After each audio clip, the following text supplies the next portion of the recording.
Bismillahirrahmanirrahim. Assalamualaikum warahmatullahi wabarakatuh. Alhamdulillah wassalatu wassalam ala habibina wa syafi'ina rasulillah wa ala alihi wa sahbihi wa man walah wattaba'a hudah wa ba'd. Allahumma akhrijna min dhulumatil waham wa akrimna binuril faham waftah alayna bima'rifatil ilm wassahil akhlaqana bil halam waj'alna mimma yastami'una al-qawl fayattabi'una ahsanah. Subhanaka la ilma lana illa ma 'allamtana innaka antal alimul hakim wa la haula wa la quwwata illa billahil aliyyil azim. Allahumma 'allimna ma yanfa'una wa zidna ilma wa ba'd.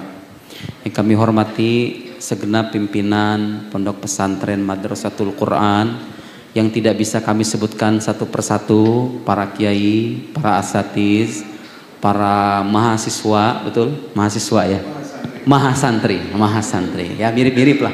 Mahasantri, mahasiswa, para mahasantri, para santri mungkin juga ada yang kami hormati. Alhamdulillahirabbil alamin. Terus terang Pak Kiai, saya merasa sangat bersyukur bisa hadir di tempat ini karena tidak pernah terbayang. Saya orang Tangerang, jauh sekali. Lastu rahalan, saya bukan orang yang suka melayap gitu, ngebolang ke sana kemari. Saya sukanya membaca, menulis di depan laptop, seterusnya. Ya itulah hasilnya, alhamdulillah. Tapi di kemudian hari seolah-olah Allah membukakan pintu baru bagi saya. Ini saya beberapa hari yang lalu dari Pontianak, kemudian nanti ada undangan ke sana kemari gara-gara YouTube. Gara-gara YouTube ini orang jadi pengen kesini kesana, tapi mau tidak mau.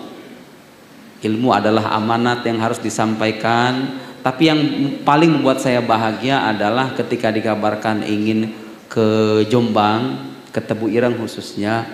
Ya Allah, yang terbayang di kepala saya hanya satu, Al-Waliyus Sholih Asy-Syaikh Abdurrahman Wahid. Jadi impian saya dulu pengen ziarah ke makam Gus Dur. Sekarang Allah kabulkan dengan cara yang sangat indah. Saya dikasih kesempatan bicara di tempat ini.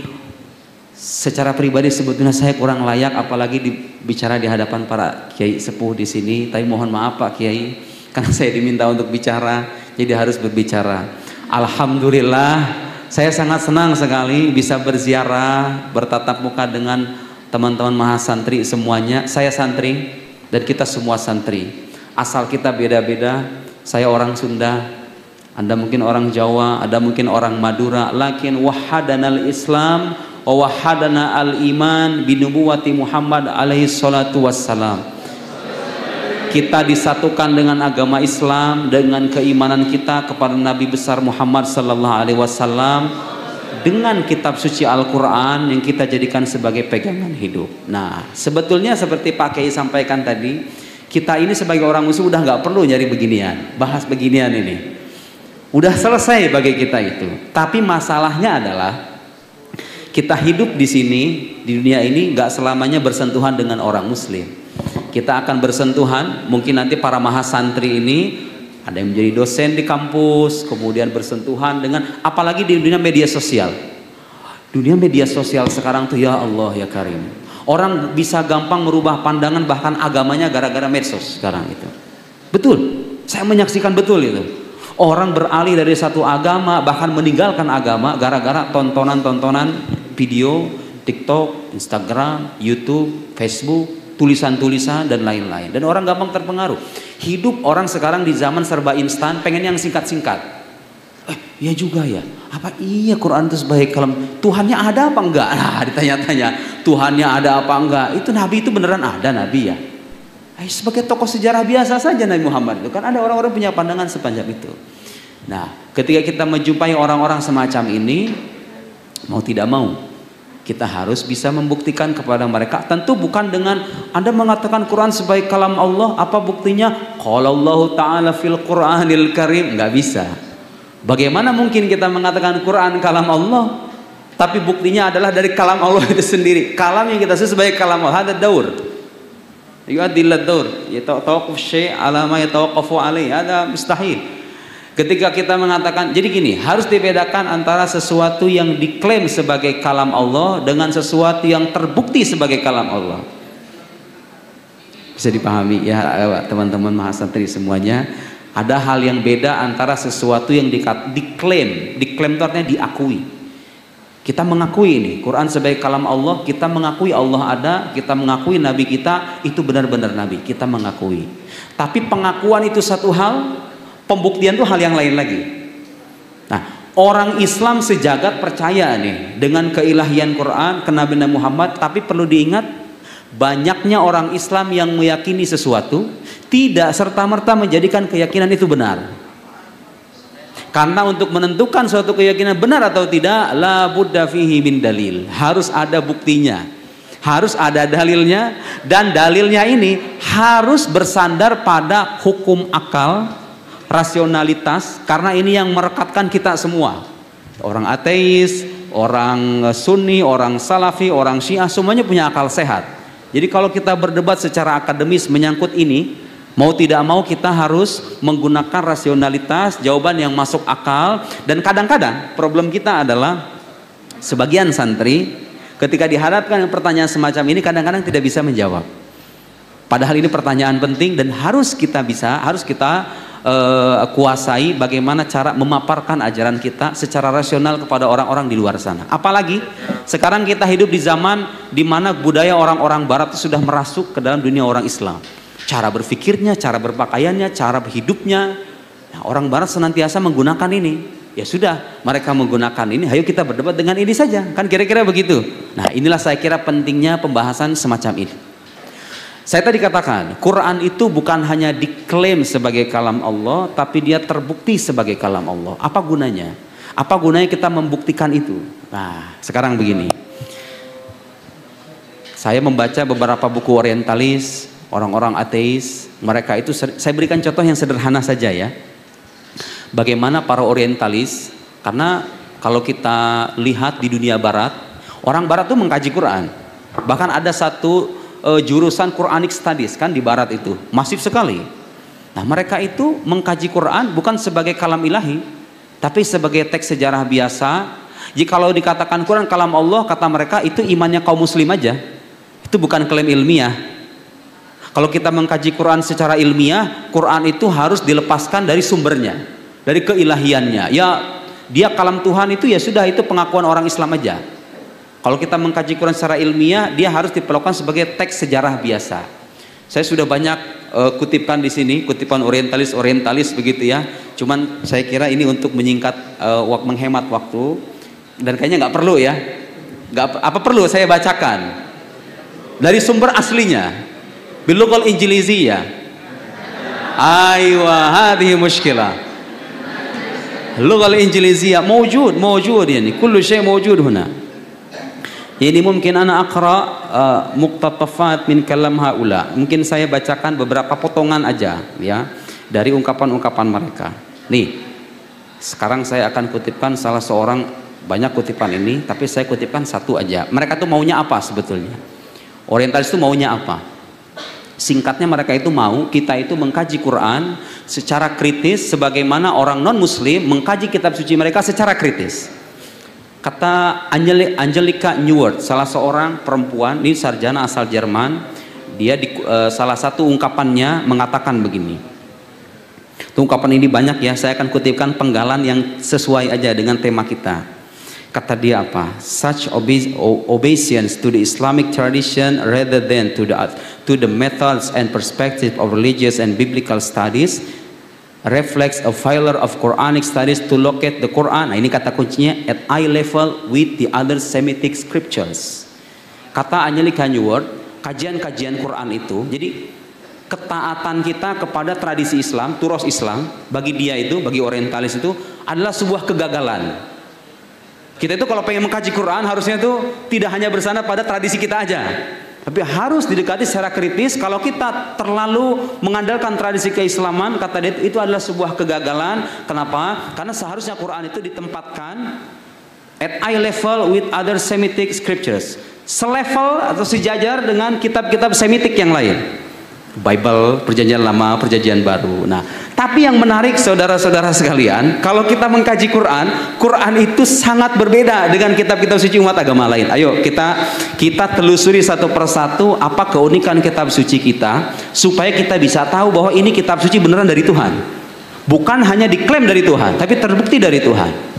Saudara-saudara sekalian, coba lihat, ada nggak? Kita tanya sekarang kepada dunia, kitab suci yang cara bacanya itu diatur sedemikian teliti, panjang pendeknya, ini dengung, ini samar, ada nggak? Nggak ada. Yang tidak kalah penting, kitab suci ini dengan riwayat. Jadi Al-Quran sampai dari Al-Fatihah sampai An-Nas itu bisa kita pastikan 100% sama dengan Qurannya Nabi Muhammad, Qurannya para sahabat. Kenapa? Karena sandaran Quran itu bukan data-data tertulis, bukan masahif. Al-asal fi naqlil Quran, sandaran dalam meriwayatkan Quran itu at-talaqqi. At-talaqqi al-mubashir. Jadi penerimaan langsung, guru kepada murid, murid membacakan kepada guru, guru ini dapatnya dari guru. Makanya kalau kita belajar ilmu qiraat pasti di sini ada ya, ada sanad, dan nggak ada kitab suci yang bersanad selain Al-Quran itu. Itu fakta. Tidak ada yang bersanad, kitab suci yang bersanad. Emang apa gunanya sanad? Sanad ini berguna memverifikasi bahwa ini kitab suci beneran dari nabinya langsung. Kita hidup sekian abad setelah beliau wafat, tapi kita bisa pastikan Qurannya kita ini sama dengan Nabi Muhammad, adanya periwayatan yang masif itu. Sehingga dengan demikian kita bisa yakin ini kitab otentik, tidak ada perubahan. La yatihil batil min baini wala min khalfi. Supaya kita tahu ketika Allah mengatakan inna nahnu nazzalna dzikra wa inna lahu lahafidun, itu bukan hanya sebatas iman, bukan hanya sebatas pengakuan, itu adalah fakta yang terbukti di alam nyata. Cara bacanya diatur, sanadnya jelas, cara nulisnya aja ada ilmunya, ya kan? Ilmu rasam itu. Coba ada nggak kita sih kayak begitu? Orientalis itu pengen kita memperlakukan Quran secara berbeda, secara sama dengan halnya kitab suci umat agama lain. Masalahnya beda. Kitab suci umat agama lain tidak punya sanad. Kemudian yang tidak kalah penting yang membedakan Quran dari yang lain apa? Al-i'jaz, sisi kemukjizatan. Nah, sekarang orang zaman sekarang ini kalau disebut kata mukjizat, muncul di kepalanya itu hal-hal yang aneh. Tongkat membelah lautan, kemudian ada orang tidak terbakar. Mukjizat bukan cuma itu. Mukjizat itu adalah sesuatu yang suprarasional, yang luar biasa, yang terlahir pada diri orang yang mengaku sebagai nabi, disertai dengan tantangan. Tantangannya tidak bisa diamini oleh lawan. Amrun khariq lil ada, makrun bit tahaddi, ma'adamil mu'aradah. Itu kan definisi mukjizat. Quran ini kitab suci yang pembuktiannya bukan secara indrawi, tapi secara rasional. Karena Allah tahu ini agama akan bertahan sampai hari kiamat. Sehingga kalau pengen orang tahu ini Quran dari Tuhan atau bukan, bisa diuji sepanjang zaman. Karena selama orang punya akal sehat, selama itu juga dia bisa membuktikan ini Quran itu pernah dari Tuhan atau tidak, dan itu bisa diuji bersama. Makanya sekarang kita akan mendiskusikan tema ini supaya teman-teman mahasiswa semuanya tergambar dengan jelas bagaimana caranya kita membuktikan kepada orang luar bahwa ini kitab suci beneran dari Tuhan. Suka ada yang nanya begini kan masalahnya, kan Tuhannya juga nggak kelihatan. Gimana saya tahu ini Quran dari Tuhan katanya? Bagaimana saya bisa tahu ini Quran Nabi Muhammad menerima wahyu, kemudian ini dari Tuhan? Kan Tuhan juga nggak ada, nggak kelihatan kata mereka. Nah, memang Tuhan tidak terlihat, tapi dengan akal sehat kita bisa sampai pada kesimpulan itu. Jadi untuk membuktikan apakah ini kalam Allah atau bukan, pembuktiannya adalah pembuktian rasional melalui hukum akal yang bersifat universal. Kalau sekarang kita ditanya, maaf, tadi saya sampai kepada kutipan tadi untuk membuktikan apa maunya orang-orang luar itu, supaya kita tahu, dan mau tidak mau kita harus membuktikan Al-Quran itu beda dari yang lain. Saudara-saudara sekalian, Al-Quran ketika ingin kita uji bersama apakah semua ayatnya dari Allah atau bukan, pertama-tama kita harus melihat orang yang menyampaikannya, ya kan? Nabi Muhammad SAW. Nah, menariknya lagi, dalam dunia Islam sejarah nabinya itu lengkap. Dan gak ada nabi yang sejarah hidupnya sedemikian lengkap, berjilid-jilid, ribuan jilid itu, selain Nabi kita Muhammad SAW. Sehingga ketika orang ingin tahu ini yang bawa Quran beneran nabi atau enggak, saya pengen tahu sejarah hidupnya, siap, ayo kita bicara panjang lebar. Seminar berkali-kali pertemuan, gak bakal selesai itu bicara Nabi Muhammad itu. Lengkap. Allah menjaga agama ini dengan sangat kuat, bukti kenabian nabinya ada, sejarah hidup nabinya ada. Jadi kalau kita pengen nguji Quran dari berbagai sisinya bisa semua.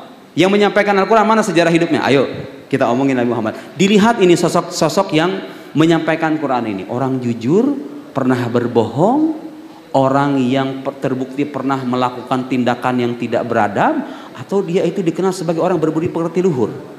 Kadang-kadang Bapak Ibu sekalian, teman-teman santri, kita ini dalam kehidupan sehari-hari saja kadang-kadang mempertimbangkan kejujuran orang, ya kan? Sebelum kita membenarkan ini informasi benar atau enggak, dilihat orangnya nih. Ah, ini mau orang baik, ini mau udahlah kalau dia ngomong saya percaya, kan gitu. Gitu kan? Dalam kehidupan sehari-hari kita kadang-kadang menerima informasi dengan pertimbangan penyampainya. Jujur apa enggak ini orang? Nah, Nabi Muhammad itu terbukti secara historis beliau adalah sosok yang jujur, yang terpercaya, tidak pernah berbohong wala marrah, walau satu kali. Sehingga kalau kita pengen nguji klaimnya aku adalah utusan Allah, kita susah tuh nyari alasan mendustakan itu, ya kan? Allah setting sejak awal Rasulnya ini tidak pernah berbohong, punya akhlak mulia, sehingga orang itu nggak akan punya alasan. Yang tidak kalah menarik apa? Nabi Muhammad itu dalam sejarahnya selain jujur, beliau itu la yaqra wa la yaktub, nggak membaca nggak menulis. Bahkan orang-orang terdekatnya ketika beliau hidup itu diambil sama Allah. Ayahnya wafat ketika beliau dalam kandungan. Coba sekarang kita ngebayangin kalau seandainya Abdullah, ayahanda Nabi kita itu hidup sampai Nabi dewasa, nanti akan ada orang nuduh, ah ini mah hasil belajar Muhammad sama ayahnya, ya kan? Sama Allah di-cut itu alasan. Enggak, ayahnya wafat ketika beliau dalam kandungan, ibunya pun wafat ketika beliau masih dalam kandungan kecil, kakeknya kemudian wafat, satunya yang tersisa itu pamannya Abu Thalib. Itu pun nggak terbukti belajar sama Abu Thalib Nabi Muhammad itu. Siapa lagi? Bahiro, pendeta Nasrani yang katanya ketemu sama Nabi. Ada orientalis yang mengatakan Nabi Muhammad itu belajar sama Bahiro. Kapan belajarnya? Di mana? Mana riwayatnya? Apa yang beliau pelajari dari Bahiro? Nggak ada. Mafish wala wahid. Kalau dikatakan Nabi Muhammad punya guru, sebut nama gurunya siapa? Bukti historisnya mana? Nggak ada. Tidak berguru kepada yang lain, tidak membaca, tidak menulis, jujur, ummi, la yaqra wa la yaktub. Kok tiba-tiba bisa keluar dari lisannya ilmul awwalin wal akhirin, penjelasan tentang para nabi, penjelasan tentang kisah masa lampau, Ashabul Kahf, Yusuf alaihissalam, Bani Israel, Fir'aun, kemudian kisah-kisah, bahkan sebagian kisahnya itu mengoreksi kisah-kisah yang ada dalam perjanjian lama, perjanjian lama dan perjanjian baru di kitabnya orang Kristen Yahudi. Sampai sekarang itu dikaji. Sampai sekarang dikaji. Nah, pertanyaan kita sekarang, belum dengan penjelasan hal-hal yang menyangkut alam akhirat, surga, neraka dengan segala rinciannya itu, kemudian penjelasan tentang Allah, sifat-sifat Allah. Nah, pertanyaan kita, dan sah kita bertanya begini, dari mana itu pengetahuan beliau dapat? Jawabannya hanya ada 3 kemungkinan. 1, itu hasil lamunan beliau sendiri. 2, itu dari orang lain. Jawaban yang ketiga, itu dari penguasa alam semesta Allah Subhanahu wa Ta'ala. Tapi Allahnya ada nggak? Ya makanya didebat dulu. Kalau dia nggak percaya Allah, ayo kita debat dulu. Allah ada apa enggak? Tuhan ada atau tidak? Semua ada bukti-buktinya. Dan kita bisa berdebat dengan argumen rasional itu. Kalau sudah terbukti Allah ada, akal kita tidak memustahilkan adanya utusan Allah. Allah mengutus hambanya sebagai bentuk kepeduliannya kepada hamba-hambanya. Saya sering ngasih permisalan begini. Kalau sekarang kita melihat ada bangunan dibangun oleh seseorang, manakah yang lebih sempurna? Orang membangun dan merawat bangunan, atau dia membangun kemudian membiarkan? Jelas. Allah menciptakan makhluk, kesempurnaan Allah itu yang sebagai zat yang maha sempurna tidak mungkin membiarkan makhluk hidup tanpa panduan. Dikirim utusan-utusan sebagai bentuk rahmatnya, karunianya kepada makhluk-makhluknya supaya mereka berjalan dengan jalan yang lurus dan tidak mustahil menurut akal. Nah, sekarang pertanyaannya, itu beneran nabi apa enggak? Nah, yo, satu persatu fakta menunjukkan itu. Kejujurannya, beliau tidak membaca, tidak menulis, kemudian datang dengan ilmu-ilmu yang berlimpah. Bahkan sekarang dikaji beberapa ayat Quran yang punya isyarat-isyarat ilmiah, dan itu dibuktikan oleh para ilmuwan modern. Sementara beliau tidak membaca dan menulis. Otomatis kita akan mencari sebab dan asal muasal, kan? Nih, logika kita berjalan begitu tuh. Dilihat fakta-fakta, kemudian kita bertanya sampai kesimpulan, ini siapa yang menciptakan Quran ini? Siapa kira-kira asal muasalnya? Ini kalam siapa? Kalau dikatakan kalam Nabi Muhammad, beliau nggak mengakui. Di mana dalam ayat Al-Quran? Qul ma yakunu li an ubadilahu min tilqa'i nafsi in attabi'u illa ma yuha ilayya. Beliau tidak mengakui, beliau tidak punya kuasa untuk mengganti apa yang diwahyukan kepada. Aku hanya mengikuti saja apa yang diwahyukan kepadaku. Nah, itu beliau mengaku begitu. Padahal saudara-saudara sekalian, kita ini kalau punya kitab, punya karangan yang dahsyat, yang dikawui banyak orang, biasanya kita pengen diakui sebagai karya kita kan? Betul nggak Pak? Ya kan? Mak, sampean kalau bikin buku, bukunya bestseller. Kira-kira disebabkan ke siapa? Ke sampean apa ke orang lain? Bagus. Itu manusia, normal, manusiawi kan? Kita pengen diakui, ya nggak? Al-Quran terbukti membuat mengundang decak kagum orang-orang Arab. Tidak ada yang bisa menandingi. Kok bisa-bisanya Nabi Muhammad tidak menisbatkan kitab suci itu kepada dirinya, malah dinisbatkan kepada Allah Subhanahu wa Ta'ala gitu loh. Jadi ini manusia agung berbohong kepada manusia saja tidak pernah. Masa berbohong kepada Allah Subhanahu wa Ta'ala kan mustahil. Dengan fakta-fakta itu, kalau Nabi Muhammad yang nggak mungkin. Apalagi beliau nggak membaca dan nggak menulis, nggak belajar. Nah, orang zaman sekarang ini kadang-kadang suka cara berpikirnya suka aneh, suka nggak bisa mencerna penjelasan kayak mana mungkin kata imamnya orang-orang Islam nggak bisa baca, nggak bisa menulis. Anda mengatakan Nabi buta huruf. Orang Islam aja sekarang kalau nggak bisa baca dibilangnya bodoh, ya kan? Anda mengatakan Nabi kita bodoh. Sekarang yang nggak pikir begitu kan? Dan dia lupa. Al-umminya binisbatilahu kamal.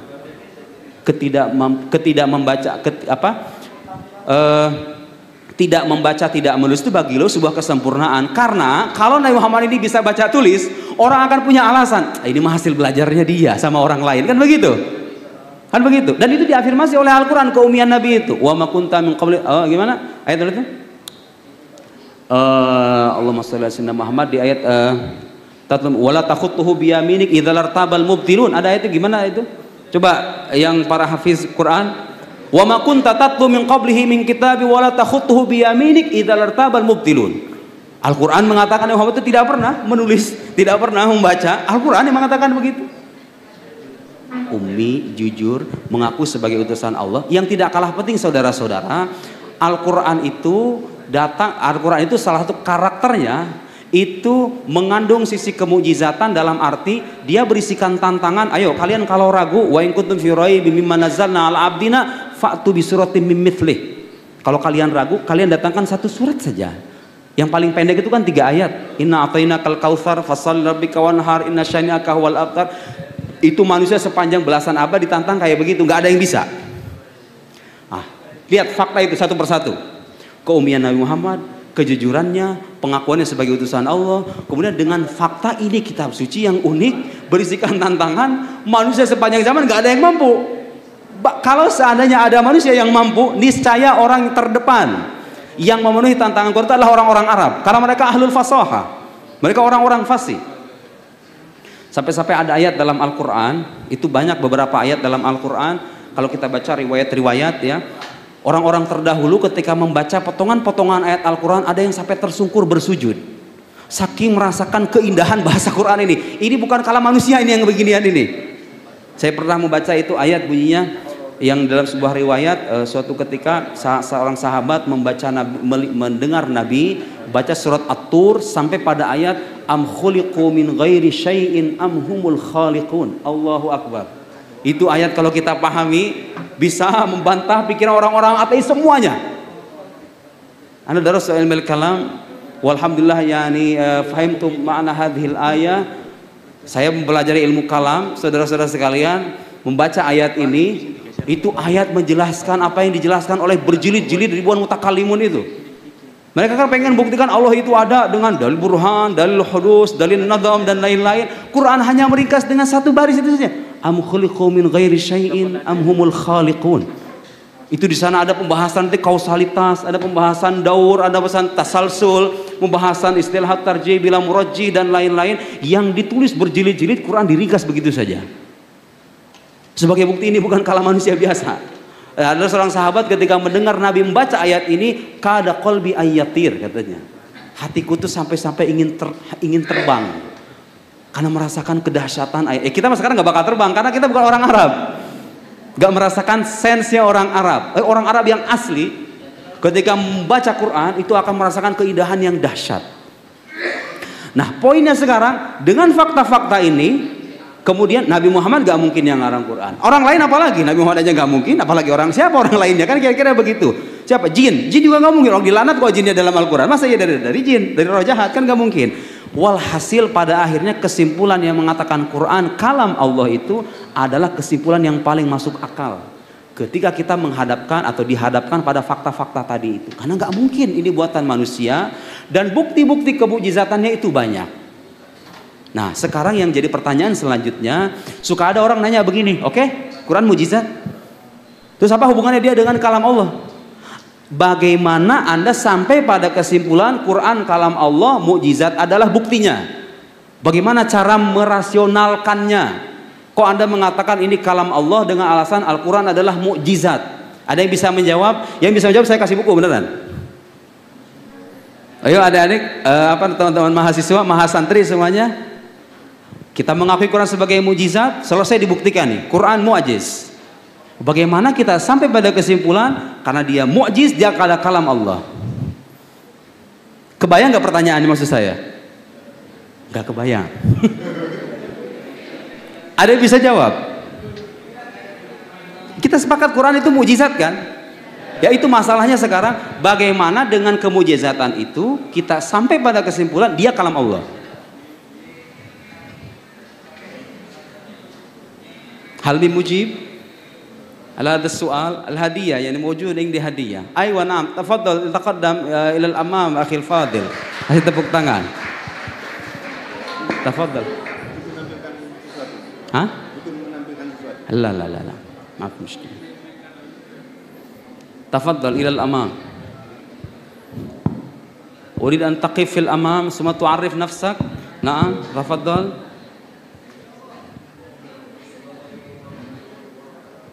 Waalaikumsalam warahmatullahi. Ma fi saut, ma fi saut. Jawabannya ada dalam suatu ayat mengatakan la tazkur ayat. Nahnu natakallam ma'al mulhid. Saya sedang bicara dengan orang ateis, orang yang tidak percaya ayat Al-Quran, harus dengan rasionalitas. Jawabannya karena sampai saat ini tidak ada seorang pun yang bisa membuat satu ayat pun yang semisal dengan Al-Quran.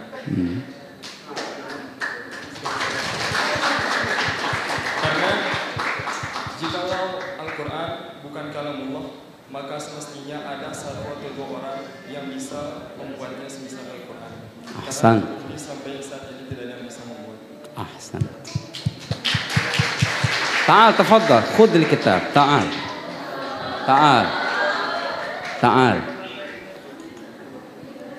أنت مخير بين هذا وذاك أيهما تفضل تريد هذا أم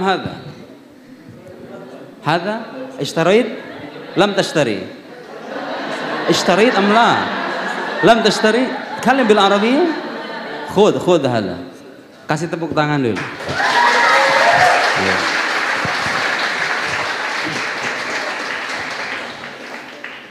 Jadi untuk sampai pada kesimpulan Quran kalam Allah itu, kita harus merujuk pada fakta yang tadi disebutkan, bahwa ini kitab suci berisikan tantangan kepada makhluk. Makhluk gak ada yang bisa. Ya kalau makhluk gak ada yang bisa, dari mana lagi kalau bukan dari Sang Khalik Jalla Jalaluh? Kan begitu logiknya. Makhluk kan gak ada yang bisa. Dan saudara-saudara sekalian, gak ada kitab suci yang karakternya begini selain Al-Quran, itu gak ada. Makanya kita bisa yakin sepenuhnya kalau kita menjelaskan apapun tentang Allah, tentang alam akhirat, tentang surga neraka, semua penjelasan itu bisa dipercaya karena sumbernya terbukti terpercaya. Keilahiannya itu terbukti. Nah, sekarang saya ingin membuktikan beberapa contoh bahwa kalau kita memahami ini, kalau kita berhasil membuktikan ini, akan banyak pikiran-pikiran orientalis yang akan runtuh dengan sendirinya. Oke, saya kasih satu pertanyaan lagi, satu syubhat lagi, yang bisa menjawab saya kasih buku. Oke, ini mic-nya bermasalah nggak ya? Oke, saya bacakan, ada salah seorang, jadi kita ini orang Timur Tengah, Pak, Bu, orang Timur Tengah ini suka dituduh katanya kerjaannya baca kitab kuning doang. Kalau kita mengkritik orientalis itu cuman dari kutipan para guru kita yang bahasa Arab aja. Enggak, kita baca kok buku mereka. Dan kita bisa membantah pikiran mereka. Santri harusnya begitu. Siap berdebat dengan siapapun. Kalau Anda muslim, pelajar muslim sejati, harus punya alat itu sedemikian banyak supaya ketika ada orang mempertanyakan agama kita, emang Islam itu benar ya? Ya benar, ayo kita debat. Kan begitu seharusnya. Supaya orang nggak ada celah keraguan sama, dan memang benar Islam itu begitu. Tidak punya celah bolong sama sekali. Mau nyari bukti apa? Ketuhanan, kenabian. Saya waktu di Al Azhar itu ada muqarrar diktat kuliah dalam ilmu kalam. Ilmu kalam ini ilmu yang gunanya itu tadi, membuktikan kesahihan akidah dengan argumen rasional. Itu ada kitab namanya Syarhul Maqasid, 5 jilid segini nih. 5 jilid. Itu orang bahasa apa itu 5 jilid itu? Sampai segitunya. Diajar sama salah seorang profesor namanya Hasan Muharram Al-Huwaini. Beliau kafif, tidak bisa melihat, tapi kalau saya mendengar pemaparan beliau itu sama persis dengan yang dikatakan Taftazani dalam Syarhul Maqasid di Al-Azhar, membahas sedemikian detail akidah Islam itu seolah ingin membuktikan kepada semua halayak, nggak ada yang perlu Anda lakukan dari agama ini, semuanya ada buktinya. Tidak ada istilah dalam Islam itu percayai buktinya belakangan, nggak ada. Semua yang kita percaya, memang ya kita sebagian kita beriman dulu kan, tapi kan pada akhirnya iman ini ada buktinya, dan buktinya bisa diuji. Itu poinnya. Saya ingin bacakan satu pikiran, dan ini cukup sering disampaikan oleh para orientalis. Anda tahu di Quran itu ada banyak kisah-kisah masa lampau. Kita ambil misalnya satu kisah Ashabul Kahf, tentang pemuda-pemuda yang tidur. Nah, sampai kisah itu aja sudah ada yang nanya begini, emang masuk akal ya? Ada orang ratusan tahun tuh kemudian nggak jadi tulang belulang tapi bisa dibangunkan lagi. Sering orang tidak bisa membedakan sesuatu yang mustahil menurut akal dengan mustahil menurut kebiasaan. Mukjizat Nabi itu rata-rata hal yang mustahil, tapi menurut kebiasaan, bukan menurut akal. Agama kita nggak mengenal istilah sesuatu yang mustahil secara akal kemudian kita imani, nggak ada. Coba, kalau sekarang misalnya ada peristiwa orang dibakar tapi tidak terbakar, ini mustahil atau mungkin? Menurut akal itu mungkin, betul nggak? Nggak ada yang mustahil menurut akal, tapi menurut kebiasaan mustahil. Yang perlu kita catat, sesuatu yang mustahil menurut kebiasaan itu mungkin secara akal.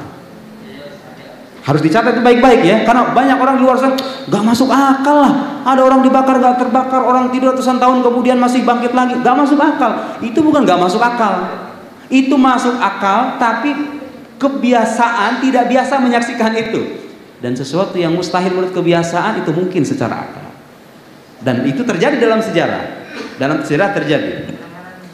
Nah, saya ingin bacakan, yang ingin saya bacakan bukan itu, adalah ada sebuah teks dari salah seorang ateis. Dia meragukan keberadaan Nabi Ibrahim. Dan sekarang banyak orang-orang yang punya pandangan begini. Ashabul Kahf misalnya, mana bukti-bukti sejarahnya? Ya ada orang-orang meragukan kisah Nabi Adam lah, katakan. Anda meyakini Nabi Adam kan? Nabi Adam itu ada dalam sejarah apa enggak? Bagaimana cara membuktikannya? Sementara katanya nggak ada bukti-bukti arkeologis dari Nabi Adam itu. Bukti-bukti materialnya kan nggak ada katanya. Seolah-olah bagi sebagian orang zaman sekarang itu, kalau nggak ada bukti materi, artinya nggak ada gitu loh. Ada kan yang punya pandangan begitu? Seolah-olah kalau sesuatu itu bisa dikatakan sejarah, dia harus punya bukti material. Nah, itu logika kaum materialis, itu khas orang barat itu. Orang muslim nggak begitu cara berpikirnya. Asbabul alam lil khalqi thalatha. Al hawasus salima, wal khabarus shadiq, wal aql. Kita tidak membatasi pengetahuan pada hawas saja, pada panca indera saja, pada materi saja. Tapi ada khabar shadiq. Khabar shadiq, kabar yang terbukti jujur, terpercaya, valid gitu ya. Di antaranya ada dua macam kan? Ada khabar mutawatir, ada khabar muayyad bil mu'jizah. Khabar Nabi muayyad bil mu'jizah. Kalau terbukti ini kabar dari seorang nabi dan kenabiannya sahih, maka layak dipercaya kalamnya itu. Sekalipun misalnya nggak ada bukti-bukti materialnya, tidak ada bukti-bukti arkeologisnya, sekalipun tidak ada, dan tidak adanya bukti materi bukan berarti tidak ada kan? Coba ini. Adamul alam bisyai' la yani adam dzalika syai'. Al-ilmu gimana kapan itu? Adamul alam laisa ilman bil adam. Itu pernah dengar kaidah itu? Halo. Mahasiswa semuanya. Adamul ilm laisa ilman bil adam. Jadi kalau kita nggak tahu tentang sesuatu, bukan berarti sesuatu itu kan nggak ada. Betul nggak? Saya nggak tahu mas yang ada di saku sampean itu apa. Nah, ketidaktahuan saya itu nggak berarti bahwa nggak ada sesuatu di balik itu, ya kan? Bisa jadi ada, tapi saya nggak tahu. Di bukti-bukti arkeologis itu nggak selamanya dijadikan sandaran gitu loh. Karena kalaupun kita nggak tahu ada bukti arkeologis, itu bukan berarti sesuatu itu nggak ada. Bukti materi itu hanya salah satu bukti, tapi dia bukan satu-satunya. Itu cara berpikir orang Islam begitu, dan itu berpikir ilmiah sekali. Dalam epistemologi itu pengetahuan tidak selamanya berasal dari panca indera, ada kalanya dari khabar shadiq atau dari akal, ya. Secara tidak sadar saya sudah menjawab tadi, saya pengen jadi pertanyaan, kayak kasih pertanyaan lain ya. Jadi untuk menjawab pikiran orang-orang yang meragukan apa kisah Quran itu sejarah atau bukan, caranya begitu, buktikan keilahiannya. Karena kalau dia sudah terbukti sebagai kalam Allah dan Allah tidak mungkin berbohong, berarti semua yang dikabarkan Quran itu bagian dari sejarah, kan begitu logikanya. Kecuali kalau Quran ini buatan manusia biasa, menyampaikan data-data sejarah, tiba-tiba nggak ada bukti sejarahnya, kita layak ragu. Masalahnya Quran bukan buatan manusia, dia terbukti sebagai kalam Allah, buktinya bisa kita uji bersama. Kalau itu diterima, berarti semua kabarnya adalah kabar historis, kabar sejarah yang tidak bisa kita ragukan dengan akal sehat kita. Lihat betapa kalau kita membuktikan keilahian Al-Quran itu, kita bisa menjawab sekian banyak syubhat yang ada dalam buku-buku para orientalis dan orang-orang liberal, sekuler dan semacamnya itu. Oke. Nah kemudian ada satu lagi yang ingin saya singgung. Ini saya berapa menit Pak? Kasih waktu. Kam daqaiq ini, ya tabaqa kam daqiq. Ana asyrab awwalan. Wa yashrab la yujad. Istirahat dulu. Capek ya saya.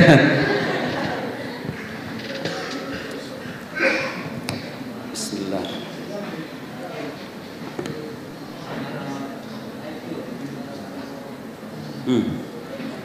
Ya ini tidak kalah penting. Kita katakan tadi bahwa sandaran dalam melihat Al-Quran itu bukan data tertulis, bukan mushaf, tapi talaqi, syafahi, penerimaan secara lisan dari orang ke orang, dari imam ke imam, dengan periwayatan yang masif, yang mutawatir sampai kepada kita. Nah sekarang ada orientalis yang kalau meragukan Quran itu melakukan kajian-kajian manuskrip, ya kan? Ada itu proyek-proyek edisi Al-Quran kritis. Jadi mereka mengira Quran versi kita sekarang ini bukan Quran yang asli. Terus mereka pengen nyari Quran yang asli gitu kira-kira, dengan data-data manuskrip itu. Makanya dicari kubuk-kubuk tuh manuskrip itu. Nah dia lupa. Nah, saya bacakan nih. Inilah kesalahan banyak orientalis ketika mengkaji Al-Quran. Mereka senantiasa merujuk pada data tertulis, manuskrip, padahal sandaran kita dalam melihat Quran bukan itu. Itu hanya bukti pendukung saja mushaf itu. Sandaran utama dalam melihat Al-Quran itu, dengarkan apa yang dikatakan Az-Zarqani. Lihat, kitab kuning bisa menjawab pikiran orientalis zaman sekarang. Kitab kuning ini sebagai bukti, wahai para santri, apa yang Anda pelajari di pondok itu bukan ilmu yang sudah usang. Itu ilmu yang masih relevan sampai sekarang dan sampai akhir zaman, saya yakin. Kita ini santri punya kekayaan itu, hanya saja kadang kita perlu mengorek-ngorek secara lebih dalam lagi. Kata Az-Zarqani, innal mu'awwal alaihi fil Qur'an innama huwa talaqqi wal akhad thiqatan an thiqah wa imaman an imam ila Nabi sallallahu alaihi wasallam. Dengarkan ini, wa innal masahif, mushaf lam takun walan takun hiyal umdah fi hadzal bab.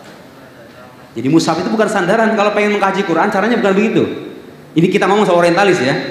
Kalau Anda pengen tahu Quran itu otentik atau tidak, asli atau enggak, berasal dari Nabi itu 100% murni atau enggak, caranya bukan dengan mengkaji manuskrip, tapi dengan merujuk pada ahli ilmu qiraat, bacaannya dicek. Benar gak ini dari Nabi? Sanadnya dicek. Dan mereka nggak mengkaji Quran dengan cara begitu.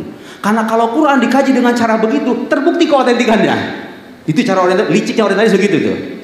Mereka ingin mengkaji kitab suci kita sebagaimana umat agama lain mengkaji kitab suci mereka dengan sejarah-sejarah tek-tek kuno yang tertulis itu. Kata Imam Jazari, ahli ilmu qiraat, sama mengatakan begitu. Innal i'timad fi naqlil Qur'an ala hifdzil qulub. Hafalan yang terpatri di dalam hati. Was-sudur la ala hifdzil masahif wal kutub. Tidak pada apa yang tertulis dalam mushaf dan kutub, ya, kitab-kitab. Tahu yang dikatakan Imam Jazari apa? Wahadihi asyrafu khissisatin minallahi ta'ala lihadihil ummah. Itulah kehususan yang Allah khususkan, keistimewaan yang Allah khususkan untuk umatnya Nabi Muhammad sallallahu alaihi wasallam. Kitab sucinya gak bisa diragukan sama sekali dengan adanya periwayatan lisan yang masif itu. Cara bacanya diatur, salatnya jelas sampai ke nabinya sallallahu alaihi wasallam. Sekarang yang ingin jadikan saya pertanyaan dan nanti mohon dijawab sama para mahasantri di sini. Oke. Bagaimana Anda membuktikan bahwa periwayatan lisan itu sahih secara ilmu sejarah? Kan sebagian orientalis, orang-orang liberal itu ketika mereka meragukan Quran, mereka lebih menyandarkan pada data tertulis kan? Karena bagi mereka sesuatu yang tertulis itu bisa lebih dipercaya ketimbang riwayat lisan. Bagaimana Anda membuktikan bahwa riwayat lisan juga sah dijadikan sandaran untuk melihat sejarah Al-Quran? Bukan hanya data tertulis saja. Bagaimana? Bisa nggak? Dijawab, bisa dijawab nggak? Membuktikan bahwa sejarah lisan itu valid, sah, dan bisa dijadikan sandaran dalam melihat sejarah Al-Quran. Ada yang bisa menjawab? Kitab fi kitabin. Kalau bisa aywa ta'al tafadhal, kasih tepuk tangan. Ahlan wa sahlan.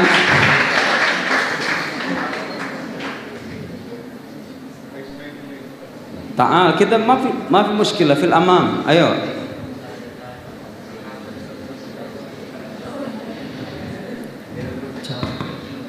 Assalamualaikum warahmatullahi wabarakatuh. Waalaikumsalam warahmatullahi.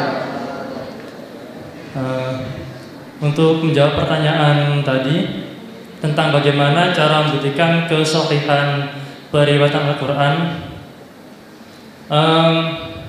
izin saya menukil dari teknologi dari zaman sekarang. Di teknologi modern sekarang ada istilah blockchain, di mana blockchain ini digunakan untuk cryptocurrency, di mana dari satu node ke node lain ini memiliki data-data yang saling terhubung sehingga tidak mungkin bisa dipalsukan. Jadi contohkan Bitcoin, itu dari data tersebut, dari data pertama Bitcoin sampai terbarunya pun masih dicatat di seluruh node yang ada di dunia bersamaan, dan karena dicatat disalin secara bersamaan sehingga tidak bisa dipalsukan sama sekali. Sebagaimana Al-Quran, dari awalnya Al-Quran itu diturunkan dari Nabi, disampaikan pada sahabat, kepada banyak orang dengan ayat yang sama dikoreksi oleh Nabi pula, juga orangnya banyak. Habis itu diriwayatkan lagi ke orang-orang lain. Maka dari itu kalau ada satu saja ayat yang salah, otomatis seluruh sahabat, seluruh orang yang pernah hafal ayat itu akan membantah ini ayatnya salah. Akhirnya Al-Quran bebas dari kesalahan. Kira-kira begitu. Jazakallah khairan, syukur, kasih tangan. Tafadhal, tafadhal, hadiah. Ismak, what's your name? Namanya siapa? Hah? Naufal, ahlan wa sahlan, tafadhal. Kasih tangan sekali lagi.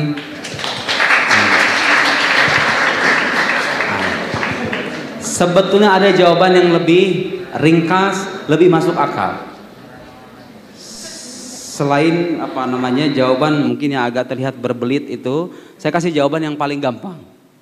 Saudara-saudara sekalian, mau itu informasi lisan mau tulisan, itu sama-sama informasi kan pada akhirnya. Jadi harus diingat, suatu informasi itu tidak diterima atau ditolak hanya karena dia tertulis atau tidak tertulis.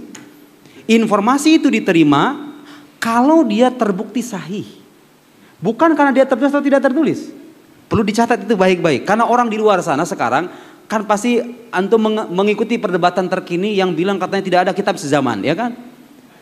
Aywa, seolah-olah kalau tidak ada kitab sezaman artinya dia tidak ada.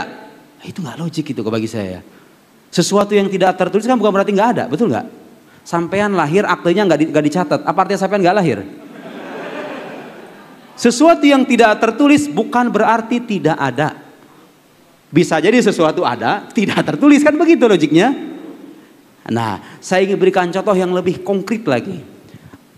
Adik-adik mahasiswa yang perempuan, seandainya punya pacarnya ketahuan selingkuh. Aduh, ya Allah ya Karim. Tapi anggap itu fakta ya. Dikasih tahu sama temennya, tahu nggak? Katakan namanya siapa di sini? Saya nggak hafal nama. Hah? Pacarmu itu selingkuh loh. Dek, katakanlah dia kasih tahu sama kakaknya ya, Dek, kamu tahu waktu di kafe itu aku ngelihat pacar kamu selingkuh. Satu orang bilang begitu. Masih ragu nggak Anda? Masih ragu nggak? Masih ragu kalau satu orang kan? Datang orang kedua nge-WA. Pacarmu nggak selingkuh, dia cuma main doang. Saya gitu kan? Bertentangan dengan kabar yang pertama. Tapi datang orang ketiga, saksi mata langsung. Aku menyaksikan betul, soalnya aku juga selingkuh di situ. Kira-kira begitu. Menyaksikan betul, itu kamu pacar kamu selingkuh. 2 orang, nambah 3 orang, bener aku juga ngelihat di balik kaca tuh selingkuh. Orang itu selingkuh, ya betul. 3 orang, 4 orang, 5 orang, andaikan jangan banyak-banyak deh, 10 orang aja. Bilang pacarmu selingkuh, kira-kira masih perlu dalil nggak? Kalau dia itu bukti selingkuh, masih perlu dalil nggak? Nggak perlu. Itu namanya khobar shodiq, khobar mutawatir itu namanya, khobar mutawatir. Jadi secara naluriah kita tuh nggak akan meragukan kabar semacam itu. Nah, yang perlu kita tahu saudara-saudara sekalian, Quran itu sampai ke kita bukan 10 orang, 50 orang. Ribuan jumlahnya kan. Kita sampai membaca Al-Fatihah, Al-Baqarah, Al-Imran dengan susunan-susunannya yang tauqifi itu, semuanya sampai kepada kita dengan riwayat orang yang sedemikian masif. Makanya kalau ada orang meragukan keautentikan Al-Quran, kadang-kadang saya suka terheran-heran. Ini orang akalnya sehat apa enggak gitu sebetulnya. Karena ini kabar orang banyak, gak bisa diragukan. Secara ilmiah gak bisa diragukan.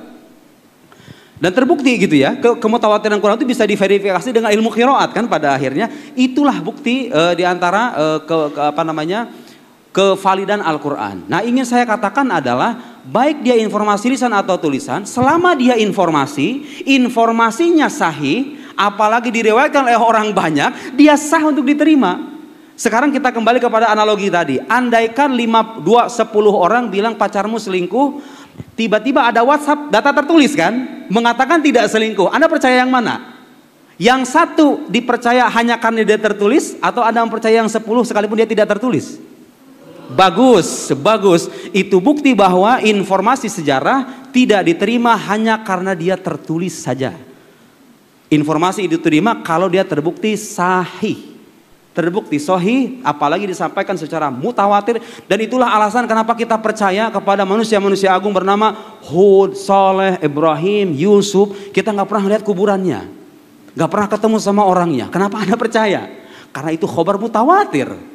Bukan hanya mutawatir, disampaikan oleh lisan yang terbukti sebagai nabi. Hayo, mau ragu gimana lagi? Itu Nabi mengabarkan semacam itu. Dan orang-orang di luar sana banyak sekali meragukan, mana ada itu gak masuk akal lah malaikat itu, kira-kira begitu. Dengan alasan gak bisa dilihat, dengan alasan sains tidak bisa membuktikan keberadaan hal-hal gaib, kira-kira kan begitu.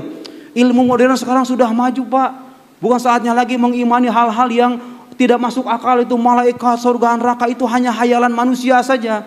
Manusia pengen bahagia, yang sengsara-sengsara pengen bahagia, dimunculkanlah katanya ada kenikmatan yang tidak ada batasnya, surga, itu ciptaan alam manusia saja.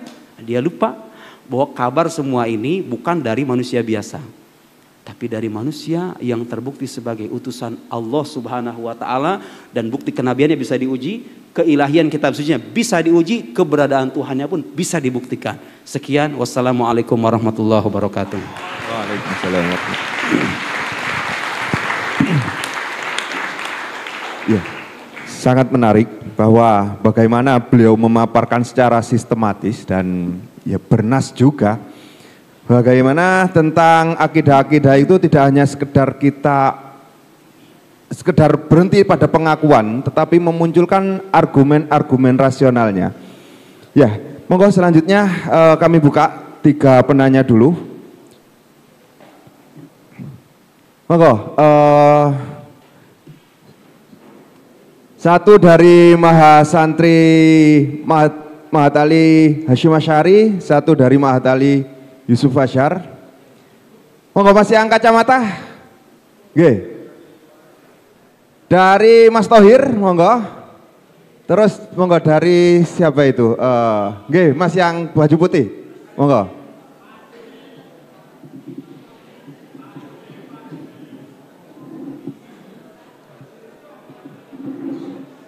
Monggo bisa maju menyampaikan nama dan asal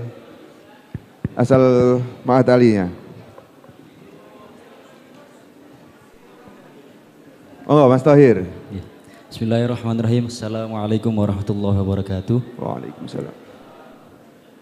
Nama saya Muhammad Thohir Muhador Asy'arani, biasa dipanggil Kevin.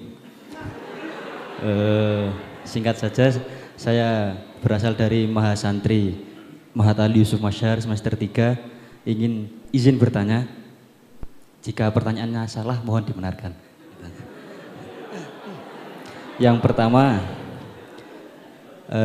apakah ada kemungkinan bahwa bahasa dan gaya penyampaian dalam Al-Quran itu dipengaruhi oleh kapasitas pemahaman Nabi Muhammad? Mengingat Nabi Muhammad adalah manusia yang terbatas oleh waktu, ruang, dan budaya tertentu. Terus sejauh mana keterbatasan ini mungkin berpengaruh pada penyampaian wahyu? Itu pertanyaan pertama. Pertanyaan kedua, apakah ada bukti dalam Al-Quran yang memperlihatkan bahwa kalam tersebut sepenuhnya berasal dari Nabi, berasal dari Allah, tanpa pengaruh pemikiran Nabi Muhammad?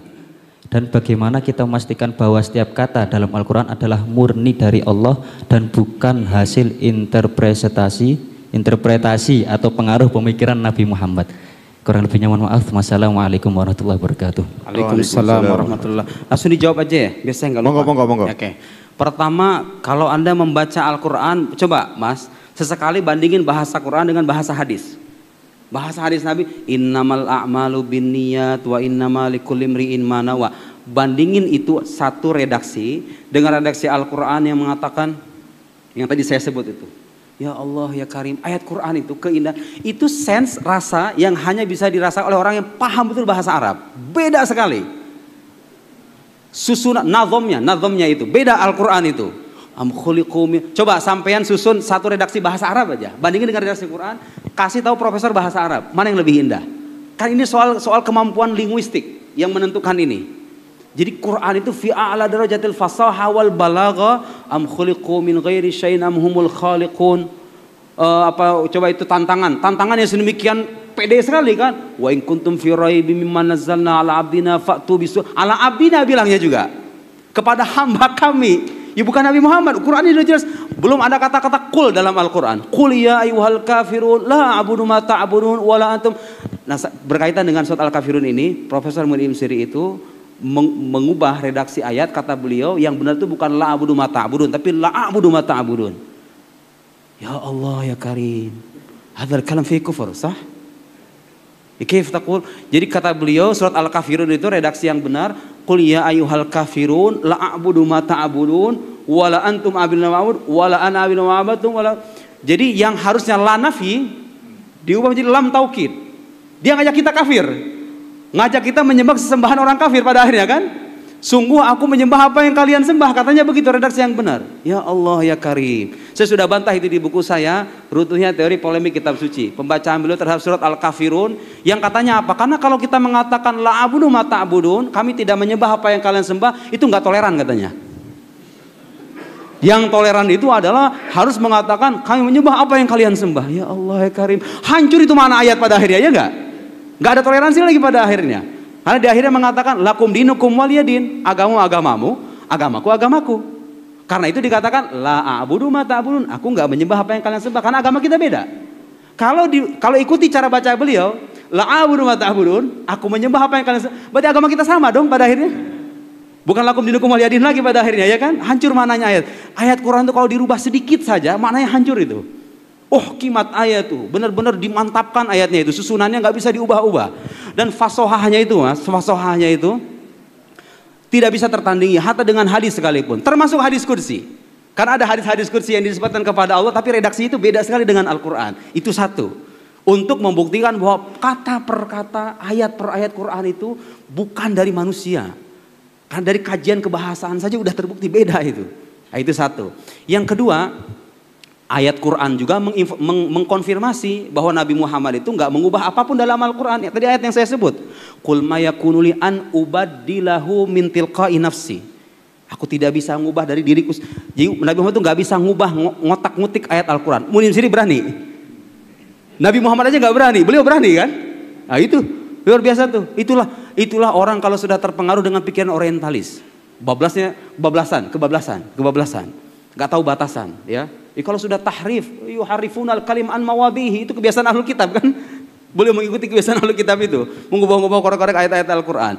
Jadi dari redaksi Quran, kemudian dari ayat-ayat Al-Quran yang kita baca, beliau tegas mengatakan, innama attabi'u ma yuha ilai. Aku mengikuti apa yang diwahyukan kepadaku. Mengikuti.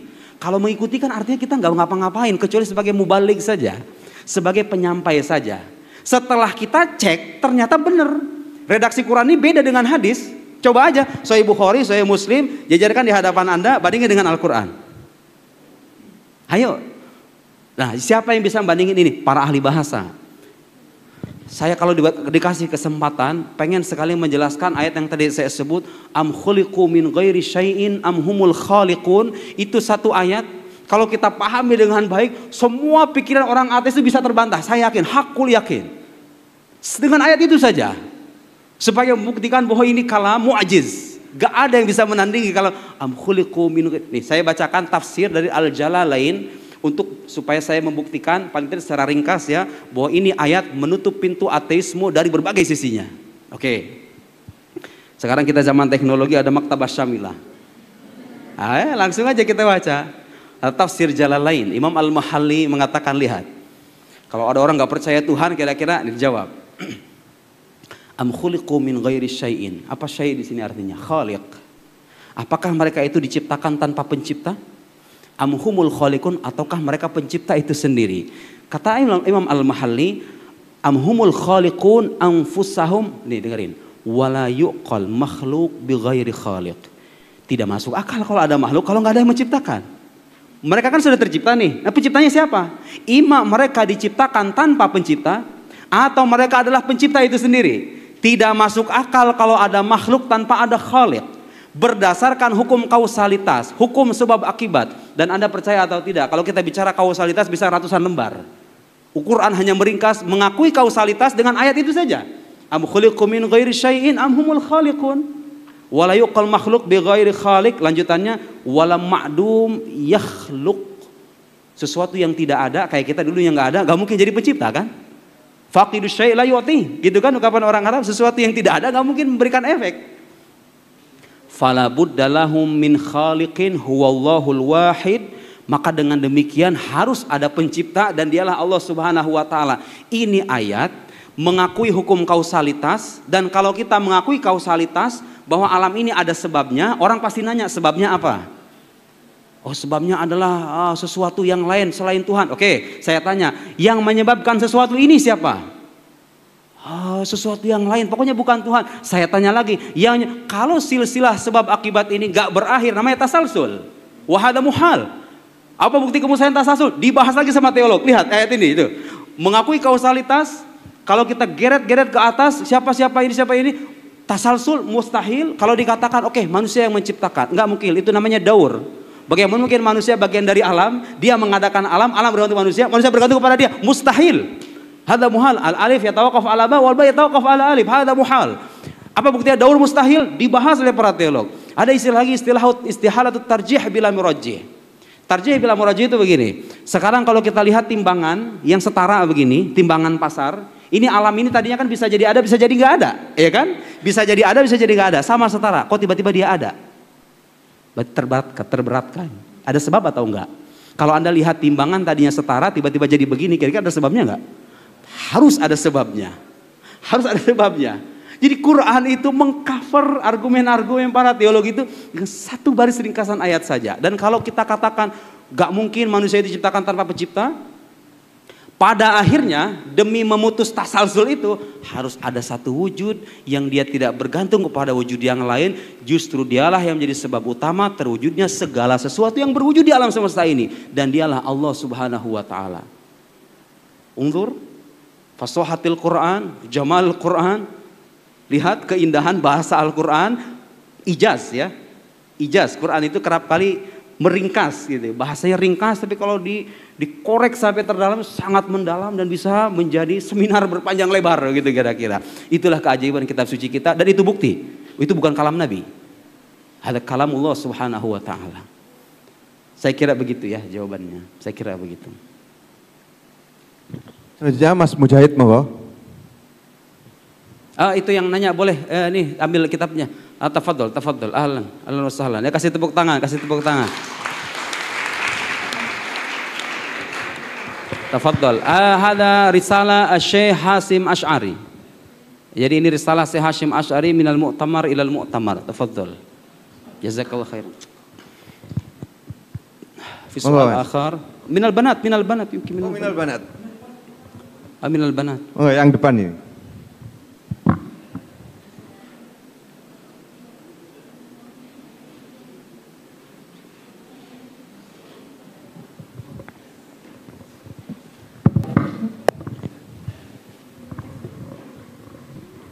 Bismillahirrahmanirrahim. Terima kasih kepada moderator yang telah memberikan izin saya untuk bertanya. Ustaz, saya izin bertanya. Saya pernah dengar di YouTube ya dari Dr. Aiman Suwaid. Beliau adalah ulama qiraat dari lahir di Suriah. Pernah mengatakan bahwasannya Al-Quran itu tidak boleh dibaca dengan lagu-lagu, dengan nada ziharka, nada shoba dan lain-lain. Karena Allah Subhanahu Wa Taala saat berfirman itu tidak menggunakan lagu-lagu tersebut, ya, secara tegas gitu, tidak menggunakan nada-nada.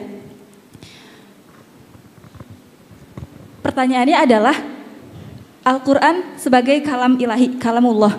Kemudian kita membacanya. Berarti bacaan yang Allah baca dengan yang kita baca itu sama. Bukankah Allah itu mukhalafatul lil hawadisi? Gimana pertanyaan? Gimana pertanyaan?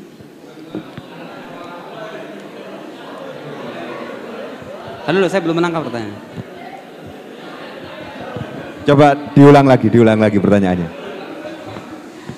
Semoga pertanyaan saya tidak seperti pertanyaan orang ateis ya. Asyhadu an la ilaha illallah.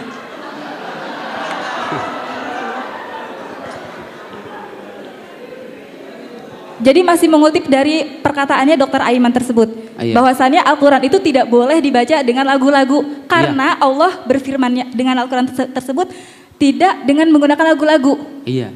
Berarti, bukan berarti ya, apakah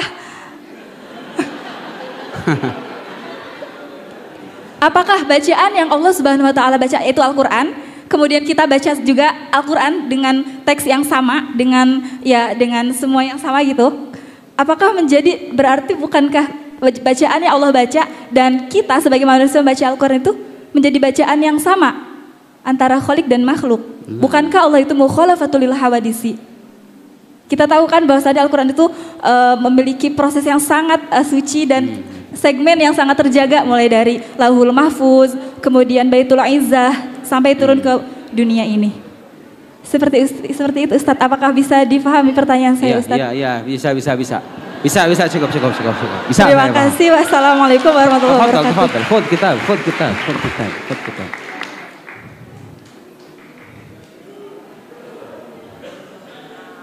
Tafadhol.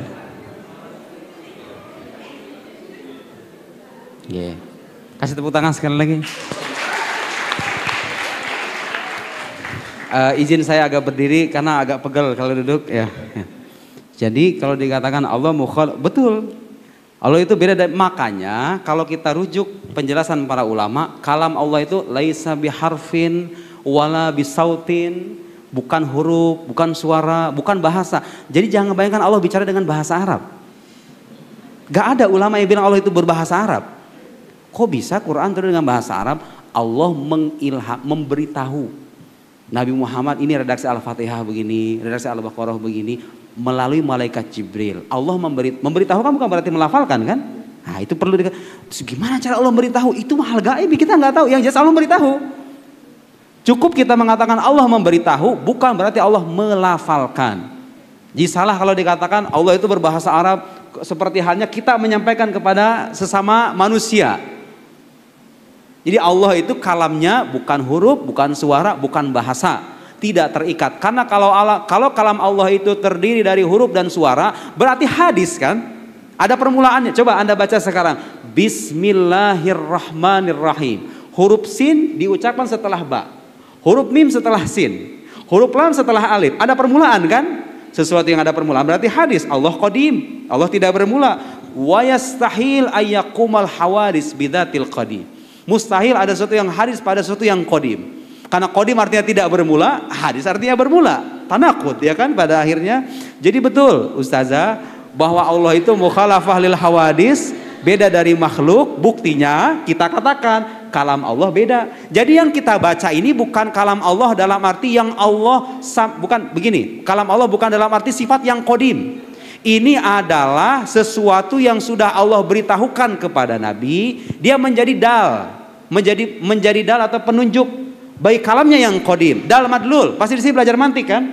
Hadzal dal wa dzalika madlul. Ini disebut kalam Allah Quran ini min haitsu annahu dalun ala kalamihil qadim. La bimana anna hadza huwa kalamullah wa hadzal kalam haris idan qaumal haris bidzatil la abadan. Jadi kalau kita katakan Quran ini kalam Allah dalam arti apa? Dia menjadi penunjuk atas kalamnya yang qadim, yang tidak terdiri dari huruf, suara dan bahasa itu. Dia hanya penunjuk. Kalam Allah atau bukan? Ya kalam Allah. Sebagaimana sekarang begini, wa innal kalama la fil fuadi wa innama ju'ilal lisanu 'alal fuadi dalila, gitu kan kata Syariah Al-Akhtal. Kalam itu sesungguhnya apa yang terpatri dalam hati. Lisan itu hanya menjadi penunjuk apa yang ada, makna yang dalam hati itu. Saya sebelum ngomong begini, ada makna dalam diri saya. Lisan yang terucapkan lafaz-lafaz di baliknya ini menjadi penunjuk atas makna yang ada dalam diri saya. Bukan suara, bukan bahasa, tidak terdiri dari suara ini, yang mana dalam diri saya. Ini analogi paling sederhana untuk memahami yang namanya kalam nafsi, kalam lafzi, itu ya, dalam ilmu kalam, dalam jauharah, dalam pembahasan kitab-kitab kalam. Jadi walhasil kalam Allah memang beda dari kalam makhluk. Dan sekarang ketika kita kaji Quran pun tadi saya bilang, ada kalam mu'jiz. Kalam ini bisa berisikan mukjizat, gak bisa ditandingi. Kalam kita bisa ditandingi, itu beda. Itu jelas ya, sudah terjawab.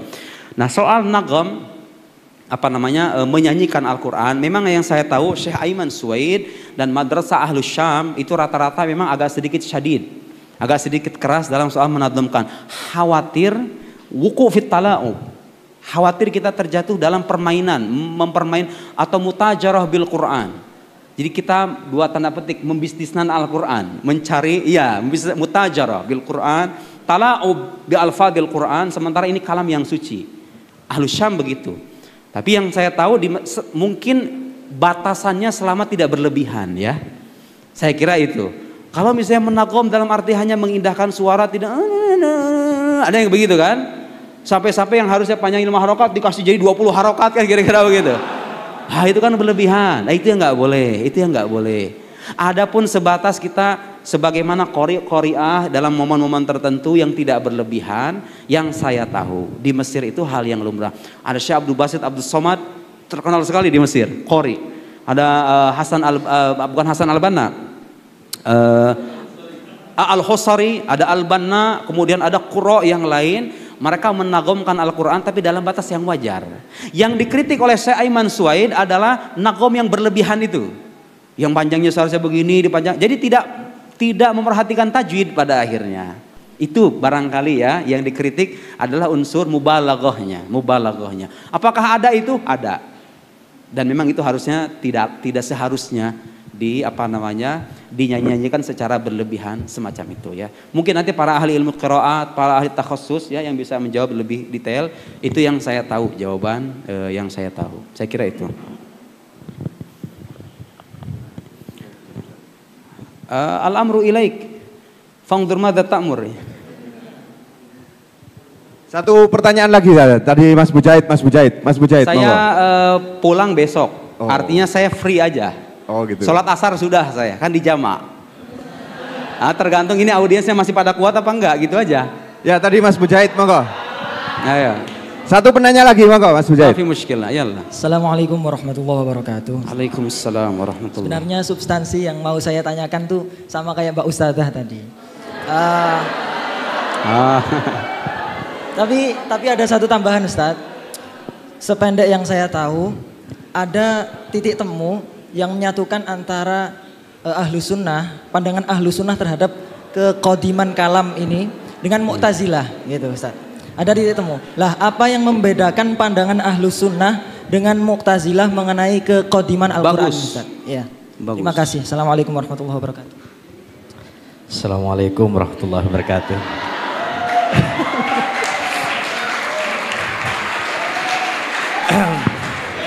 Mohon maaf Pak Moderator, saya ditunjuk tadi, tapi tidak diberi kesempatan. Okay.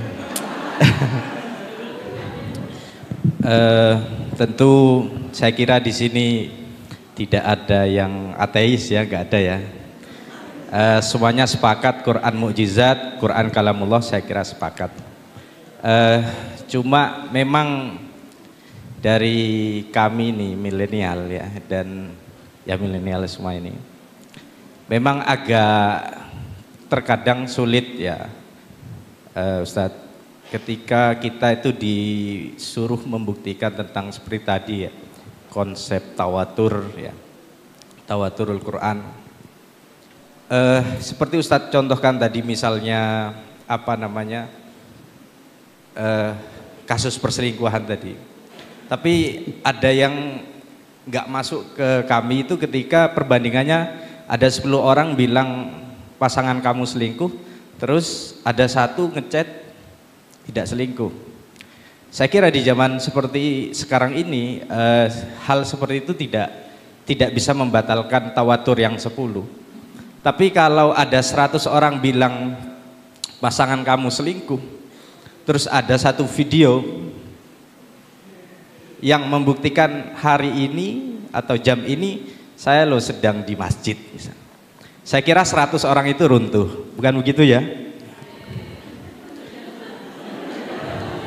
Oke, saya langsung jawab ya. Saya tambah sedikit. Iya. Apa namanya? Nah ini kadang yang kita sulit untuk membuktikan tawatur. Kita gak punya seperti riwayat yang beribu-ribu atau beratus-ratus sanad gitu. Kita sering kalau di hadis itu ditabrakkan dengan apa teori common link ya, sehingga ada satu orang yang dianggap ini loh yang memunculkan hadis ini satu ini gitu.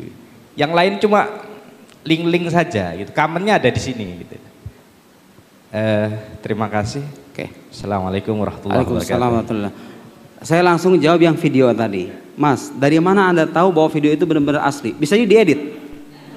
Bisa jadi hasil editan kan? Yeah. Tetap ada syak di sana. Yeah. Tetap ada unsur keraguan. Gak bisa dengan satu video itu kita mengabaikan, apalagi kalau yang menyampaikan sampai 25 orang misalnya. Yeah. Nah, poinnya adalah al-munaqasyah fil misal laisa min dabil muhassilin. Nahnu la natahadas anil misal. Hada misal kat taqrib. Yeah. Hada misal kat taqrib. Al-qasad maksud utamanya adalah informasi orang banyak yang qat'i alladhi yufidul qata' tidak bisa dibatalkan dengan yang dhanni. Hada huwal asl. Yeah, mungkin soal itu bisa salah, tapi poin saya hatta kalaupun dengan video bisa diedit zaman sekarang, betul nggak? Masih bisa ragu kita. Yeah. Artinya poin saya itu tadi. Bukan soal apakah ini permisalan tepat atau tidak, itu hanya mendekatkan pemahaman anak-anak muda kayak begitu. Okay. Nah, poin saya adalah yang qat'i tidak bisa dibatalkan dengan yang dhanni. Riwayat mutawatir Quran gak bisa dibatalkan dengan riwayat ahad. Karena orientalis ketika meragukan Quran seringkali merujuk pada riwayat ahad-ahad itu. Yang mengatakan katanya dalam Mushaf Ibn Mas'ud tertulis inna dina indallahi al-hanifiyatus samhah, bukan al-Islam. Mereka mengatakan ini mana katanya Quran, kamu katakan Islam. Ini Mas'ud Mushafnya mengatakan begitu. Ada tafsir di kalimatil Islam. Ibnu Mas'ud ketika mengatakan al-hanifiyatus samha itu menafsirkan makna Islam. Jadi mushaf sahabat dulu itu nggak selamanya berisikan Quran 100%. Ada kalanya tafsir terhadap ayat, ada kalanya doa kunut. Seperti surat yang katanya dikatakan hilang, surat Al-Khala dengan Al-Hafad. Itu bukan Quran, itu doa tertulis dalam Mushaf Ibn Ka'ab. Itu riwayat ahad. Sepakat gak dengan saya? Riwayat ahad gak bisa membatalkan riwayat qat'i yang mutawatir. Sepakat gak? Sepakat. Khalas, hada huwal muttafaq ya nih. Hada huwal muttafaq. Boleh saya jawab? Ma fi mushkilah, tafadhal. Tafadhal, ma fi mushkilah. Matur suwun kesempatannya. Jadi itu kita sepakat bahwasanya hal yang qat'i tidak bisa dikalahkan oleh yang dhanni. Itu kami sepakati. Hanya saja kita akan berdebat yang mana yang qat'i, yang mana yang dhanni. Seperti tadi di zaman kita video tidak serta-merta memang langsung oh ya ini kamu benar ya. Tapi kan justru ada ahlinya yang oh ternyata video itulah yang lebih qat'i gitu. Jawaban kita seperti itu. Dan kalau kasus Quran, tawatur kita itu setahu saya juga pernah dulu disuruh oleh dikasih tugas, coba kamu jika tawaturnya Quran itu seperti apa. Ya yang ada kan di zaman ini Quran masuk, di zaman ini Quran masuk, mutawatir. Tapi dari tiap tabaqah itu kan sepertinya kita tidak pernah menemukan, gitu ya, syarat yang banyak sekali. Kira kasih, iya. Itu kan bisa dibilang di sana kita ya sampai beliau saja. Apa yang harus saya jawab? Oke, udah selesai ya. Kalau tafadhal bil julus. Tafadhal. Terima kasih. Asauji bala hadha soal. Baik, sekarang ini kalau saya kutipkan, saya kebetulan punya slide yang bahas tentang keotentikan Quran dari sisi periwayatan itu. Apa perlu dibaca atau cukup? Artinya ini sebenarnya mus'abul musallam bainana. Sudah kita sepakati. Tapi apakah perlu? Tadi karena ada pertanyaan lain juga tadi seputar kalam Allah, bedanya apa dengan Ahlussunnah dengan Mu'tazilah. Saya ada beberapa kutipan. Baik, sekarang saya akan bacakan bahwa memang ini sebagian orientalis kadang-kadang meragukan keotentikan Al-Quran dengan mengatakan ada berapa qiraat yang ahad. Ada beberapa buku yang bisa Anda baca. Salah satu buku yang hemat saya itu buku bagus, judulnya Wathaqat Naqlin Nasil Qur'ani min Rasulillah ila ummatihi, karangan Muhammad Hasan Jabal, seorang pakar ilmu qiraat dari Mesir. Saya kutipan di kitabnya. Al-Zahabi, Imam Zahabi menyebutkan, Al-Zahabi hidup pada abad ke-8 ya. Artinya dia sedang melacak periwayatan Quran dari abad ke-8 sampai ke belakang. Ini kita nggak bicara abad ke-8 ke sini. Ini abad ke-8 ke belakang. Dzakara mu'arrikh al-Islam Imam Syamsuddin Al-Zahabi sab'atan talaqqal Quran an Nabi sallallahu alaihi wasallam bil ardi syafahi alaihi wa ma'dal arabi quyud, katakan ja'alahum at-tabaqah al-ula. Tabaqah pertama, ada sahabat-sahabat yang berdasarkan penelusuran Al-Zahabi sampai pada kesimpulan sahabat 7 ini bukan cuma menerima Quran dari Nabi, tapi mereka itu ngaji langsung sama Nabi, 30 juz kepada Nabi. Ada namanya arad, ada namanya iqra. Iqra itu Nabi membacakan, arad itu artinya murid membacakan ulang apa yang dibacakan oleh Nabi. Ngaji langsung sama Nabi. 7 orang sahabat. Terbukti mereka hafal Quran. Siapa itu nama sahabat-sahabatnya? Utsman, Ali bin Abi Thalib, Ubay bin Ka'ab, Abdullah ibn Mas'ud, Zaid ibn Thabit, Abu Musa al-Ash'ari, dan Abu Darda. Tabaqah pertama. Tapi kan sahabat itu cuma ratusan ribu loh. Kok bisa 7 orang ini doang?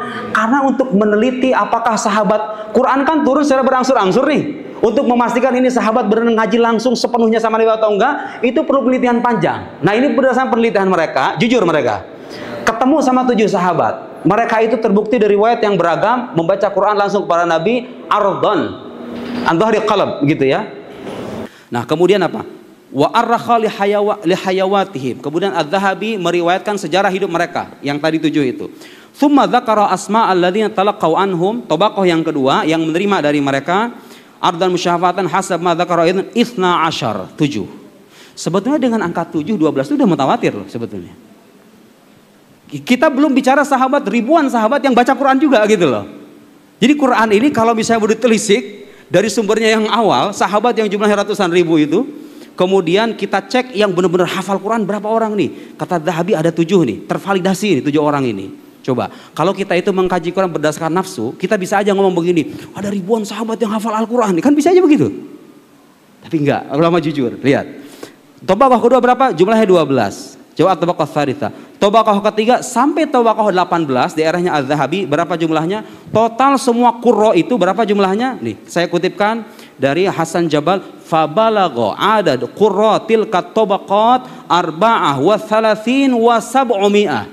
734 qari menyampaikan Quran cara begitu tuh. Saya tadi memberikan contoh perselingkuhan itu, contoh sederhana saja. Kalau Anda dapat informasi 10 orang saja Anda membenarkan kan? Poin saya adalah khobar yang qat'i, yang mutawatir. Tadi beliau bertanya bagaimana kita membedakan mana yang qat'i mana yang dhonni? Ya gampang saja. Kalau kita belajar epistemologi, kalau terbukti dia mutawatir itu qat'i sudah. Kalau yang ahad itu dhanni, itu kesepakatan di antara kita. Jadi 700 sekian sahabat membacakan Quran, meriwayatkan Quran. Kita belum bicara tobakoh setelahnya. Berapa ribu para qurra, ini hanya ahli qiraat yang tahu. Saya hanya mengutipkan berdasarkan apa yang saya baca. Poinnya adalah, saudara-saudara sekalian, kalau terbukti Quran ini tersampaikan dengan sanad yang masif, yang mutawatir, dan perawinya banyak sampai ratusan apalagi ribuan, maka kita nggak punya alasan untuk meragukan itu. Kemudian yang tidak kalah penting, kalaulah ini tidak diterima penjelasan segini, saya mengutip ayat Al-Quran, dan Al-Quran menjamin, Allah Subhanahu Wa Taala menjamin keautentikannya dalam sebuah ayat yang sangat kuat sekali penguatannya. Perhatikan. Kalau tadi dikatakan itu kita masih bisa berdebat kalau riwayat qot'i atau dhoni, tapi kalau sudah menyangkut ayat Al-Quran qot'iyul wurud, sudah selesai kan? Qot'iyul wurud, apalagi kalau sudah qot'iyud dalalah. Inna nahnu nazzalna dzikra wa inna lahu lahafidun. Anda belajar bahasa Arab semuanya, inna harfu taukid. Kemudian diulangi lagi dhamir, inna nahnu. Padahal dengan inna saja sudah cukup kan? Dikuatkan sama Allah, inna nahnu nazzalna dzikra, diulangi lagi. Wa inna, penguatan lagi. Lahu, ada lamu taukid lagi, lahafidun. Disebutkan kata hafidun yang merupakan isim fa'il dari hafidha yahfadhu, dan hafidun isim fa'il itu diantara maknanya apa? Ada mutaqayyid biz zaman, tidak terikat dengan waktu. Seolah-olah Allah ingin menguatkan dalam ayat tersebut, sungguh kami dengan hamba-hamba kami ini, Nabi Muhammad dengan sahabatnya, kan banyak penghafal Al-Quran. Allah melibatkan semua makhluknya. Sungguh kami benar-benar yang menurunkan Al-Quran. Malaikat Jibril terlibat di sana ya kan. Nabi Muhammad menyampaikan, dihafal sama sahabat. Kami yang menurunkan Al-Quran, dan sungguh benar-benar kami yang terus-menerus menjaganya. Dari mana saya mengetahui kata terus-menerus itu? Dari kata hafidhun, lihat Quran. Hanya dengan mengucapkan satu kata, kita bisa menangkap pesan yang dalalah yang sedemikian qot'i bahwa Quran ini akan selalu dijaga oleh Allah Subhanahu Wa Taala, bagaimanapun sikap orang-orang yang meragukan keautentikannya. Ayat qot'i. Bagaimana Anda meragukan ayat yang qot'i ini dengan riwayat yang ahad itu? Olas. Selesai sudah. Nah, orang tadi bilangnya nggak begitu. Itu masalah iman aja. Nggak bisa begitu, itu fakta. Diafirmasi dengan fakta, gitu ya. Kemudian yang pertanyaan tadi, bagaimana kita membedakan kalam Ahlus Sunnah wal Jamaah dengan Mu'tazil dalam kalamullah? Saya bacakan teks dari Al-Mawaqif, Syarah Al-Mawaqif, karangan Al-Jurjani.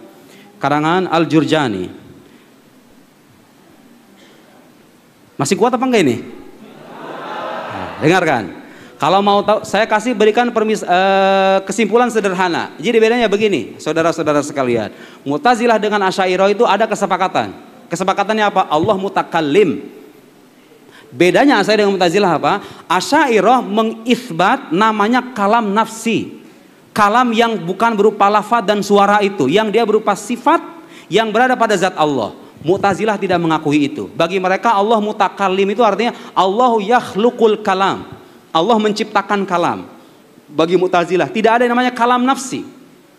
Nah, itu kafir apa enggak kalau begitu? Tidak. Karena yang menjadi asalnya adalah Allah mutakallim. Mereka percaya Allah mutakallim. Hanya saja soal tafsilat atau perincian ada perbedaan. Tapi itu paling tidak itu mubtadi', itu bid'ah gitu ya kira-kira.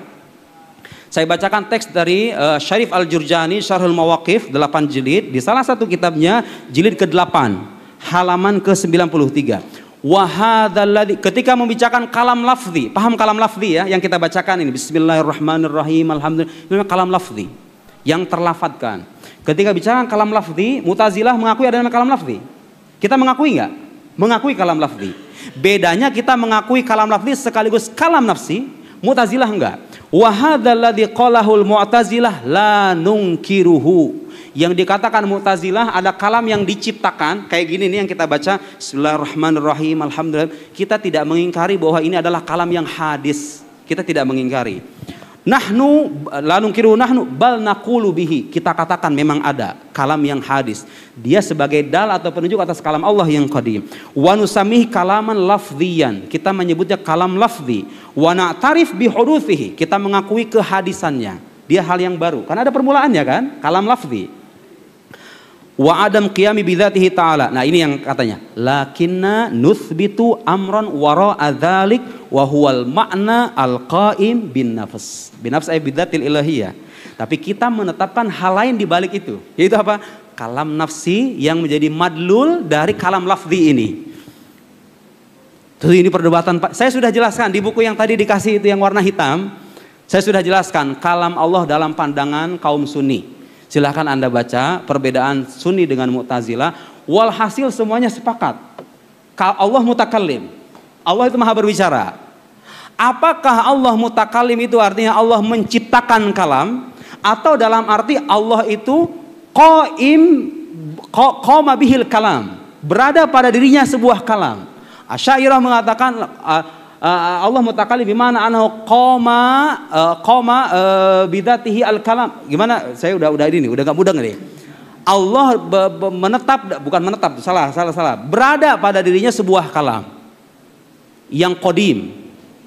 Terus kalam ini apa? Ini kalam Allah min haitsu annahu dalun ala nafsil ala kalamihil qadim. Mu'tazilah tidak mengakui kalam nafsi, bagi dia Allah mutakallim itu Allahu khaliqun atau yakhluqu al-kalam. Jadi bagi Mu'tazilah kalam itu sifatul af'al. Allah menciptakan kalam, bukan dalam arti Allah berbicara, dalam arti ada makna dalam dirinya seperti yang dikatakan oleh Asy'ariyah atau Ahlus Sunnah wal Jamaah. Nah, mungkin ada yang nanya, emang kenapa kita harus menetapkan adanya kalam nafsi? Karena kalau kita menafikan kalam nafsi, berarti Allah bisu dong kalau gitu.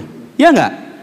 Kalau Anda menafikan kalam nafsi yang qadim, Allah mutakallim bi kalamihil qadim, berarti Allah akhras. Waliyadzubillah. Allah berarti bisu dong kalau begitu. Sementara kebisuan itu hal yang naqs, kekurangan. Wa naqs munazzahun anillah, dan kekurangan tersucikan dari Allah. Jadi Ahlus Sunnah ketika menetapkan kalam nafsi itu tujuannya itsbatul kamal lillahi subhanahu. Ketika dikatakan kalam lafzi ini kalam Allah karena dia menjadi penunjuk atas kalamnya yang qadim.